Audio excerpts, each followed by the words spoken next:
साल 2005 नवंबर का महीना, सैफरॉन बीपीओ गुड़गांव, और समय हो रहा था रात के करीब 8 बजे। यहाँ पर कॉल सेंटर में एक लड़की काम करती है जिसका नाम है रोज। वो हर रोज की तरह अपने काम के लिए बैठी होती है। तभी उसे एक फोन आता है। वो फोन को उठाती है। उसने हेडफोन लगा रखे थे। अब यहाँ पर इनकी मैनेजर भी देख रही थी कि सारा काम अच्छे से हो रहा है या नहीं। वो देखती है कि रोज को एक कॉल आया है और 5 मिनट से वो उससे बात कर रही है। वो ये देखकर आगे चली जाती है। जब वो 15 मिनट के बाद आती है तो देखती है कि रोज उसी कॉल पर 20 मिनट से बात कर रही है। अब यहाँ पर ये उसके लिए काफी हैरानी की बात थी, क्योंकि यहाँ पर अगर कोई कस्टमर कॉल करता था तो 2 या मैक्सिमम 5 मिनट के अंदर उसकी कॉल खत्म हो जाती थी, लेकिन रोज 20-22 मिनट से एक ही कॉल पर बात कर रही थी। इस समय जितने भी लोग इस कॉल सेंटर में मौजूद थे वो सभी या तो नाइट शिफ्ट के थे या तो ओवर टाइम कर रहे थे। अब यहाँ पर जो मैनेजर होती है वो ये सब कुछ देखकर अपने काम करने के लिए आगे बढ़ जाती है और 30 मिनट या 40 मिनट के लिए अपने काम को करती रहती है। अब लगभग उसका काम खत्म हो चुका था। उसके बाद वो फिर से राउंड पर आती है और देखती है रोज को। अब यहाँ पर जब वो रोज को दूर से देख रही थी, कभी रोज मुस्कुरा रही थी और कभी वो गुस्सा कर रही थी। अक्सर ऐसा उसने कभी नहीं देखा था। जब वो उसके पास जाती है तो देखती है कि रोज अभी भी पिछले 50 मिनट से एक ही कॉल पर बात कर रही है। अब ये देखकर मैनेजर रोज से इशारे पर पूछती है कि सब कुछ सही है ना, तो रोज आगे से इशारा करती है कि हाँ मैम सब कुछ सही है, कोई दिक्कत की बात नहीं। अब लेकिन मैनेजर को अजीब बहुत लग रहा था कि ऐसा कैसे हो सकता है, 50 मिनट ये एक कॉल पर बात कैसे कर सकती है, ऐसा कभी हुआ ही नहीं। अब इसके बाद में मैनेजर थोड़ा आगे पीछे हो जाती है। 10-15 मिनट रोज और उस कॉल पर बात करती है। उसका रवैया बदलना शुरू हो गया था। कभी वो मुस्कुराने लगती, कभी वो काफी निराश होकर दुखी होकर बात करती। अब टाइम आ जाता है फोन को काटने का। अब करीब 9:15 का समय हो चुका था। अब यहाँ पर रोज जो फोन को काटती है, फोन रखने के तुरंत बाद अपना बैग उठाती है और वहां से जाने लगती है। उसके पास में बैठी जो लड़की थी वो उससे पूछती है कहाँ जा रही हो, तो रोज बताती है कि मैं घर जा रही हूँ और मैडम को भी बता देना, यानी वो मैनेजर की बात कर रही थी। अब यहाँ पर उसकी कलीग उसे रोकने की कोशिश करती है, लेकिन रोज वहां से भाग जाती है। अब यहाँ पर वो सोचती है कि आखिर रोज को हो क्या गया, क्योंकि देखिए जब भी नाइट शिफ्ट में कोई काम करता था इस बीपीओ में तो उसे घर छोड़ने की जिम्मेदारी कंपनी वालों की होती थी। कंपनी की कैब में वो सभी घर जाते थे। वैसे भी रात को ये इलाका उस समय ठीक नहीं था, 2005 की बात कर रहा हूँ। अब देखिए वो जा तो चुकी थी तो मैनेजर भी दूसरी तरफ से आ जाती है। मैनेजर पूछती है कि रोज कहाँ गई, वॉशरूम गई है। वो लड़की खड़ी होकर बताती है कि मैम नहीं, रोज घर चली गई। वो पूछती है कि क्यों। वो लड़की कहती है कि मैंने उससे रोकने की बहुत कोशिश की लेकिन वो रुकी नहीं और फोन को काटते ही वो यहां से चली गई। अब मैनेजर को हैरानी बहुत हो रही थी, लेकिन वो पहले सिस्टम में चेक करती है कि ये 1 घंटा बात किससे कर रही थी। रोज चली गई वो कम हैरानी की बात थी, लेकिन वो 1 घंटे से किस कस्टमर से बात कर रही थी वो ये चेक करती है। लेकिन जब वो सिस्टम को चेक करती है तो उसके पैरों के नीचे जमीन खिसक जाती है, क्योंकि रोज 1 घंटे से किसी से बात कर ही नहीं रही थी। उसको किसी का फोन आया ही नहीं था। उसने एक कॉल काफी पहले की थी, वो भी 1 मिनट 40 सेकंड की। वो पास में बैठी लड़की से पूछती है क्या रोज बोल रही थी, किसी से बात कर रही थी। वो कहती है कि हाँ मैम कर रही थी। उसने कहा किससे बात कर रही थी। वो लड़की आगे से कहती है ऐसे तो नहीं पता, लेकिन उसके हेडफोन से मुझे आवाज जरूर आ रही थी। अब मैनेजर सोचती है कि आखिर ये हो कैसे सकता है, लेकिन उस बेचारी को क्या पता था कि इस केस के बारे में इतने सालों के बाद जब हम भी सुनते हैं तो यही सोचते हैं कि आखिर ये सब कुछ हो कैसे सकता है। आइए चलिए आपको थोड़ा सा ना पीछे लेकर चलते हैं। पहले जानते हैं कि आखिर ये रोज थी कौन।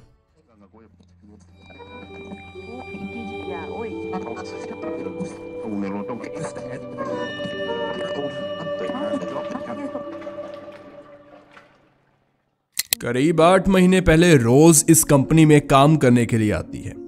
पहले 2 महीने काम को अच्छे तरीके से ये जान लेती है।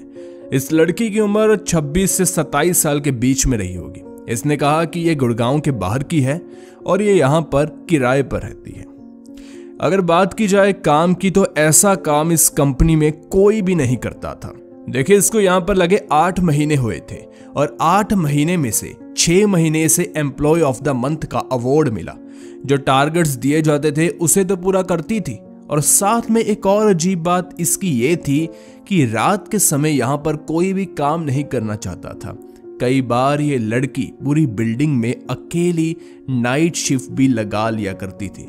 ये बिल्कुल खुश रहती थी, किसी बात की कोई चिंता नहीं, और साथ में इसे किसी भी चीज का, किसी का भी डर नहीं था, बिल्कुल फेयरलेस थी। इन 8 महीनों में रोज ने एक भी छुट्टी नहीं की थी। जो कंपनी की तरफ से छुट्टियां मिलती थी वही छुट्टी पर वो घर पर रहती थी, वरना जितने बजे की इसकी शिफ्ट होती थी उससे 1 घंटा पहला, आधा घंटा पहले आकर ये अपना काम करना शुरू कर देती थी। अब जरा वापस आते हैं उसी दिन की ओर जहां पर सब कुछ हुआ था। अब यहाँ पर मैनेजर रोज को फोन करती है और पूछना चाहती है कि आखिर उससे क्या हुआ, लेकिन रोज आगे से फोन नहीं उठाती। मैनेजर इस बात को इग्नोर कर काम खत्म करती है और अगले दिन रोज से बात करने के बारे में सोचती है, लेकिन वही हुआ जिसका मैनेजर को डर था। अगले दिन रोज काम पर नहीं आती। ऐसा 8 महीनों में पहली बार हुआ था। हर कोई इस बात को इग्नोर करता है क्योंकि एक छुट्टी करना आम बात है, लेकिन मैनेजर को और भी चीजें सता रही थी। इसके बाद मैनेजर फोन तो करती है, साथ में ईमेल भी डाल देती है, कंपनी की मेल से और अपनी पर्सनल मेल से। आगे से कोई जवाब नहीं आता। अगले दिन रोज फिर से नहीं आती। उसकी मैनेजर उससे फोन करती रहती है। यहाँ पर रोज के कुछ करीबी दोस्त भी थे। वो भी बताते हैं कि रोज हमारे कांटेक्ट में भी नहीं है, ना हमारा फोन उठा रही है और ना ही किसी चीज का जवाब दे रही है। जब 4 दिन बीत जाते हैं तो यहाँ पर HR डिपार्टमेंट का हेड पूछता है कि रोज एब्सेंट क्यों है इतने दिनों से, रोज क्यों नहीं आ रही, वो तो छुट्टी नहीं करती। यहाँ पर वो टीम मैनेजर बताती है कि ऐसा सब कुछ हुआ था उस दिन। उसके बाद वो तो फोन भी नहीं उठा रही, ना ही मेल का जवाब दे रही है। अब यहाँ पर कुछ ना कुछ गड़बड़ है, सभी यही समझने लगते हैं, इसीलिए वो कैब वाले को बुलाते हैं।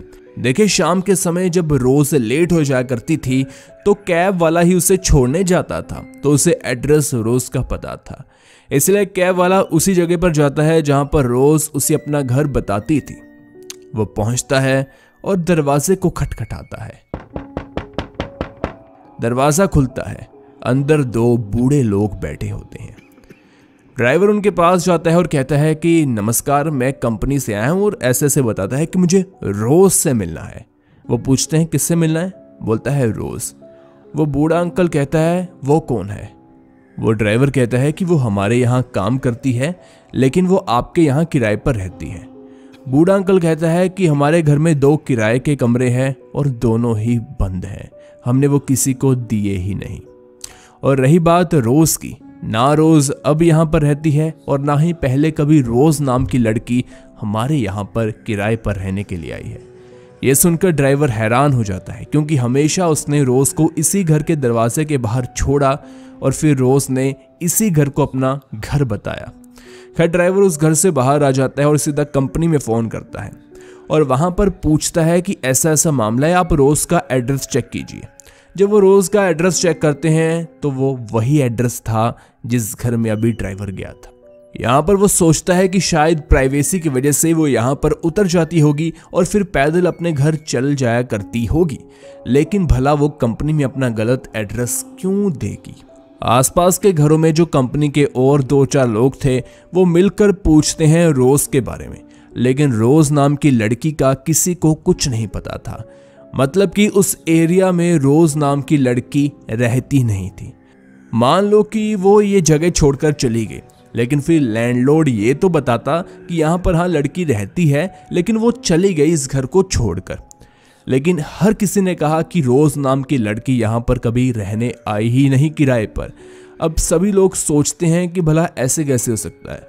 खैर, इस समय के बाद कंपनी वाले, देखो, उनका ये काम नहीं था कि रोज को ढूंढो, वो अपना काम करते रहते हैं, लेकिन फिर भी उनके दिमाग में था कि रोज बहुत अच्छा काम करने वाली लड़की थी, वो कहाँ गायब हो गई। 10-15 दिनों के बाद उन्हें मिलता है एक सर्टिफिकेट, वो भी रोज का, और वहां से उन्हें रोज का असली एड्रेस मिल जाता है, जो उसके माँ बाप का घर था। अब यहाँ पर कई दिन और निकल जाते हैं। कंपनी वाले प्लान बनाते हैं रोज के असली घर जाने का। टीम मैनेजर साथ में ड्राइवर जाते हैं रोज के असली घर, जो कि गुड़गांव से थोड़ा बाहर था। अब वहां पर जब वो एड्रेस के बाहर पहुंच जाते हैं तो पहले सोचते हैं कि कहीं वो पहले किराए पर ना रहती हो, यहाँ पर कोई और लोग ना आ गए हों, लेकिन फिर भी वो डोर को नॉक करते हैं। वहां पर एक आंटी बाहर आती है। वो पूछते हैं क्या ये रोज का घर है? वो आंटी हाँ कहती है। अब ये सब कुछ सुनकर वो ड्राइवर और वो टीम मैनेजर थोड़ा खुश होती है और वो दोनों को अंदर आने के लिए कहती है। ये अंदर चले जाती हैं। वहां पर एक अंकल होते हैं। अब वो आंटी कहती है आप इनसे बात कीजिए। आंटी वहां से चली जाती है। वो अंकल से पूछते हैं क्या रोज आपकी बेटी है? अंकल कहते हैं हाँ। टीम मैनेजर पूछती है रोज कई दिनों से हमारे काम पर नहीं आ रही, उसे क्या हुआ? अंकल कहते हैं क्या?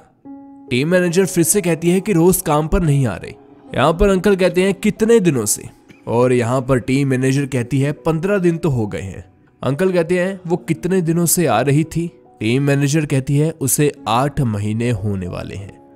अब ये सुनकर अंकल कहते हैं आओ आपको एक चीज बताते हैं। वो टीम मैनेजर और साथ में ड्राइवर को एक रूम के अंदर लेकर जाते हैं और उस रूम में एक फोटो थी, लेकिन उसके ऊपर हार था। ये फोटो किसी और की नहीं बल्कि रोज की थी। टीम मैनेजर फटाफट अपने बैग से आई कार्ड निकालती है रोज का और वो कहती है ये लड़की यही है ना? अंकल कहते हैं हाँ ये रोज ही है। यहाँ पर टीम मैनेजर हैरान हो जाती है और पूछती है ये क्या हुआ और ये कब हुआ, कैसे हुआ? अंकल कहते हैं ये बेटा 8 साल पहले हो चुका है। रोज को मरे हुए 8 साल हो चुके हैं। तुम्हारे यहाँ पर कौन काम पर आती है, कौन अब नहीं आती, ये मुझे नहीं पता। यहाँ पर टीम मैनेजर आई कार्ड को अच्छे से दिखाती है, सब कुछ चेक करवाती है। अंकल कहता है हाँ रोज तो यही है और ये जो तुम फोटो दिखा रही हो ये उसने फोटो खिंचवाई थी सिर्फ जॉब के लिए, रिज्यूमे के साथ देने के लिए। इस समय तक उस मैनेजर को और साथ में ड्राइवर को कुछ भी समझ नहीं आता। वो वापस अपने कंपनी में आ जाते हैं। कंपनी में जो बड़े अफसर थे उनको सब कुछ बता देते हैं। पहले पहले तो हर किसी को वहां पर धक्का लगता है कि ऐसा कैसे हो सकता है, जो लड़की 8 साल पहले मर चुकी है वो हमारे यहाँ पर काम करने कैसे आ सकती है, और उस दिन वो फोन पर किससे बात करती थी। अब यहाँ पर उसके 2-3 दोस्त थे। उनमें से एक दोस्त को ये बात जानने के बाद उसी रात को हार्ट अटैक आ जाता है और एक और दोस्त था जिसकी दिमागी हालत खराब हो गई। वो कहता था कि रात को रोज आती है, मेरे बेड के पास बैठ जाती है और मेरा हालचाल पूछती है और कहती है किसी कारण की वजह से मैं काम पर नहीं आ सकती। ऐसी और चीजें सुनने को मिली उस समय। तो ये बात उन्होंने अपनी कंपनी में दबाने की बहुत कोशिश की, लेकिन कहते हैं ना कि जिस बात ने निकलना हो वो कहीं से भी निकल जाती है। अब यहाँ पर हम जरा वन एम शो वाले लोग समझते हैं कि आखिर क्या हो सकता है। देखिए सबसे पहली बात तो ये, अगर हम इसे भूतिया पर्सपेक्टिव से सोचने से पहले थोड़ा लॉजिकल सोच लें तो ये हो सकता है कि जो रोज मरी थी वो मरी ही नहीं थी। मतलब कि या तो रोज कहीं चली गई या कहीं डूब गई। At the end of the day उसकी बॉडी नहीं मिली और वो लड़की जिंदा थी। बाद में उसने अपनी लाइफ को कंटिन्यू किया और फिर जॉब लेने के लिए गुड़गांव पहुंच गई। लेकिन इसके पीछे का रीजन समझ नहीं आता कि वो ऐसा क्यों करेगी, और 8 साल के बाद भी क्या रोज सेम वैसी ही देखेगी? ये सबसे बड़ा सवाल है कि 8 साल पहले की रोज 8 साल के बाद सेम कैसे दिख सकती है। तो इस तरह से ये थ्योरी तो काम नहीं करती। अब दूसरी जो और भी लॉजिकल लगती है कि जो मरने वाली रोज थी उसकी आइडेंटिटी को चुरा लिया उस रोज ने जो कि जॉब करने आती थी। यह काफी कॉमन सी चीज है, किसी की आइडेंटिटी को चुरा लेना, उसके पूरे सर्टिफिकेट ले लेना, उसका नाम ले लेना और अपनी पहचान को मिटा देना। और एंड में उसे शायद पता चल गया कि अब उसकी पोल खुलने वाली है, तो वो लड़की वहां से भाग गई। लेकिन एक और बात इसके ऑपोजिट खड़ी ये है कि वो कहाँ रहती थी। उसने अपना एड्रेस वो क्यों दिया, और उस पूरे एरिया में वो रहती ही नहीं थी तो कहाँ रहती थी। अब आधी रात को जब कैब ड्राइवर उसे छोड़ने जाता था तो वो वहां से क्या पैदल अपने घर, जो कि काफी दूर था, इस हिसाब से जाया करती थी। दूसरी बात, उसमें डर क्यों नहीं था। पूरी रात अकेली वो बिल्डिंग में काम कर लिया करती थी। आखिर कैसे? चलो मान लेते हैं कि कईयों में डर नहीं होता, ये बात अलग है, लेकिन अब सामने आती है वो बातें। कहते हैं कि ये पूरी बिल्डिंग एक कब्रिस्तान के ऊपर बनी थी। जी हाँ, और यहाँ पर जो लोग काम किया करते थे वो अकेले वॉशरूम तक नहीं जा सकते थे, क्योंकि वॉशरूम में उन्हें कुछ ऐसी चीजें महसूस होती थी जो कि इस दुनिया के परे थी। कई बार लोगों ने खुद ये चीज को देखा कि लिफ्ट अपने आप नीचे वाले फ्लोर पर जाती है, बाद में अपने आप ऊपर आ जाती है, जैसे मानो उस लिफ्ट में कोई खड़ा होकर नीचे गया और बाद में लिफ्ट अपने आप ऊपर आ गई। लोगों ने रात के समय इस बिल्डिंग में काम करने के लिए मना कर दिया और कहा कि हमें ओवर टाइम, ओवर सैलरी कुछ नहीं चाहिए। इन हालातों में, इन कहानियों के बीच वो रोज अकेली बैठी काम कर लिया करती थी। कई बार जो बेसमेंट के अंदर गार्ड बैठा होता है वो रात को महसूस करता है कि कोई बेसमेंट में और भी मौजूद है, जो कि इंसान तो नहीं है। लेकिन इन चीज़ों के बाद अगर आपको फिर भी लगता है कि उस लड़की में दलेरी बहुत थी और वो बिना डरे काम कर लिया करती थी, तो शायद हमें एक बार फिर से सोच लेना चाहिए। लेकिन आज तक ये बात पता नहीं चली कि इसकी सच्चाई क्या है। तो वो 8 महीनों के लिए काम पर आने वाली लड़की कौन थी, ये कुछ नहीं पता। आपके राइट साइड पर हमारे चैनल की पहली वीडियो है और ये कहानी आप अकेले में मत सुनना। धन्यवाद।